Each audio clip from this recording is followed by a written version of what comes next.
नमस्ते। गीता के इस विशेष विश्लेषण में आपका बहुत बहुत स्वागत है। आज हम श्रीमद् भगवद गीता के पहले अध्याय के 18वें श्लोक की गहराई में उतरने वाले हैं। हम सिर्फ इसका अर्थ ही नहीं समझेंगे, बल्कि इसके एक एक शब्द के पीछे का विज्ञान और बिल्कुल सटीक संस्कृत उच्चारण भी सीखेंगे। तो चलिए, बिना किसी देरी के इस आध्यात्मिक यात्रा की शुरुआत करते हैं। फटाफट नजर डालते हैं कि आज हम क्या-क्या कवर करने वाले हैं। पहले हम श्लोक का शुद्ध संस्कृत उच्चारण देखेंगे, फिर शब्दों का पदच्छेद यानी वर्ड बाय वर्ड मीनिंग। उसके बाद श्लोक का पूरा अर्थ समझेंगे, पांडव योद्धाओं का परिचय जानेंगे और अंत में शंख के उस गहरे प्रतीकवाद पर चर्चा करेंगे। तो चलिए शुरू करते हैं हमारे पहले भाग से, श्लोक 18 का संस्कृत उच्चारण। किसी भी श्लोक की असली शक्ति उसके शुद्ध उच्चारण में छिपी होती है। कुरुक्षेत्र के उस निर्णायक पल को महसूस करने के लिए आइए इस श्लोक को संपूर्णता में सुनते हैं। द्रुपदो द्रौपदेयाश्च सर्वशः पृथ्वीपते सौभद्रश्च महाबाहु शंखान दध्मुः पृथक पृथक। अब इसे थोड़ा आसान बनाते हैं। याद है ना, जैसे द्रोणाचार्य चैनल के अध्याय 17 वाले वीडियो में हमने लय और ध्वनि का सटीक तरीका देखा था, बिल्कुल उसी तरह हम इसे 4 छोटे छोटे चरणों में बांटेंगे। पहला चरण है द्रुपदो द्रौपदेयाश्च, दूसरा सर्वशः पृथ्वीपतेः, यहाँ एक हल्का सा पॉज लेना है। तीसरा सौभद्रश्च महाबाहुः और चौथा शंखान दध्मुः पृथक पृथक। इस तरह से अभ्यास करने पर कितना भी कठिन श्लोक क्यों ना हो, एकदम स्पष्ट हो जाता है। आगे बढ़ते हैं दूसरे भाग की ओर, पदच्छेद यानी शब्दों को अलग अलग करके उनका अर्थ समझना। अब देखिए, संस्कृत व्याकरण कितनी दिलचस्प चीज है। ये सिर्फ शब्द नहीं है, बल्कि योद्धाओं की पूरी पहचान है। द्रौपदेयः का सीधा सा मतलब है द्रौपदी के पुत्र। सौभद्रः में ध्यान से देखें तो सुभद्रा का नाम छिपा है, यानी सुभद्रा के पुत्र अभिमन्यु। और महाबाहुः, यह एक बहुव्रीहि समास है, जिसका अर्थ है बहुत ही विशाल और शक्तिशाली भुजाओं वाला इंसान। व्याकरण के जरिए हमें योद्धाओं की पूरी वंशावली और उनकी ताकत का अंदाजा लग जाता है। अब इस श्लोक के एक्शन वर्ड्स को देखते हैं।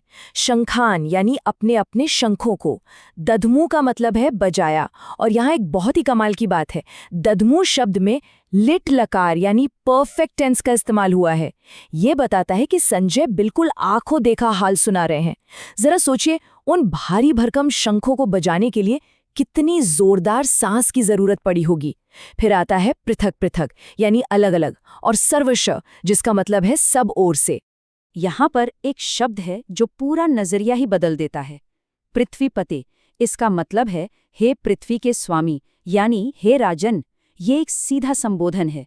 संजय युद्ध का ये भयानक दृश्य देख रहे हैं और सीधे अंधे राजा धृतराष्ट्र को बता रहे हैं कि देखिए, विरोधी सेना कितनी शक्तिशाली और कितनी संगठित है। चलिए अब तीसरे हिस्से पर आते हैं, श्लोक का संपूर्ण अर्थ। जब हम इन सारे छोटे छोटे शब्दों को एक साथ पिरोते हैं तो अर्थ कुछ इस तरह निखर कर आता है।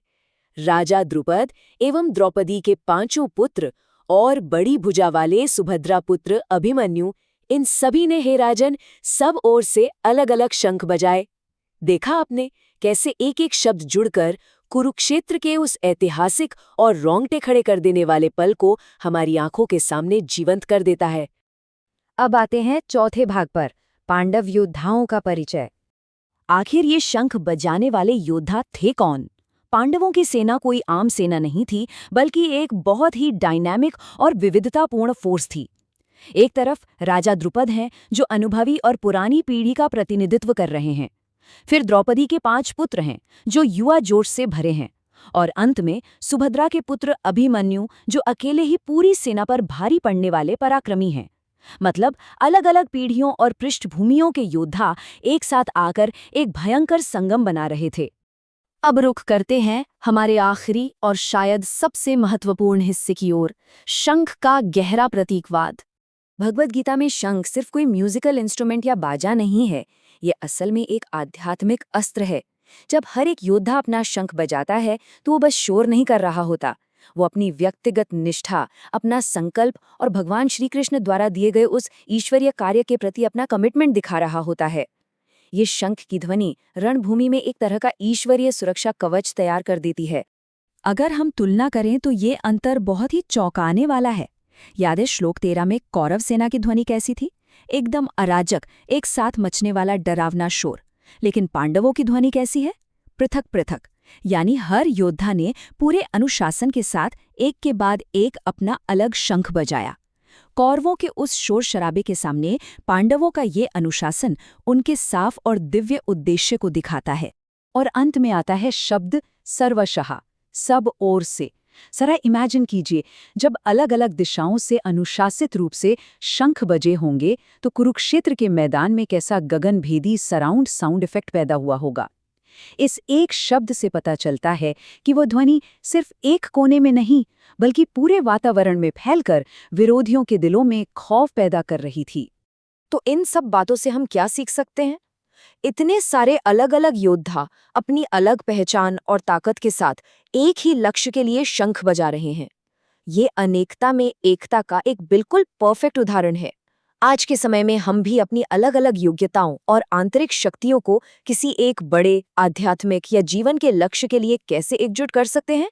ये एक ऐसा सवाल है जिस पर हमें जरूर विचार करना चाहिए। इसी शक्तिशाली विचार के साथ आज का ये विश्लेषण यहीं समाप्त होता है। इस गहरे ज्ञान को समझने के लिए हमारे साथ जुड़ने हेतु बहुत बहुत धन्यवाद।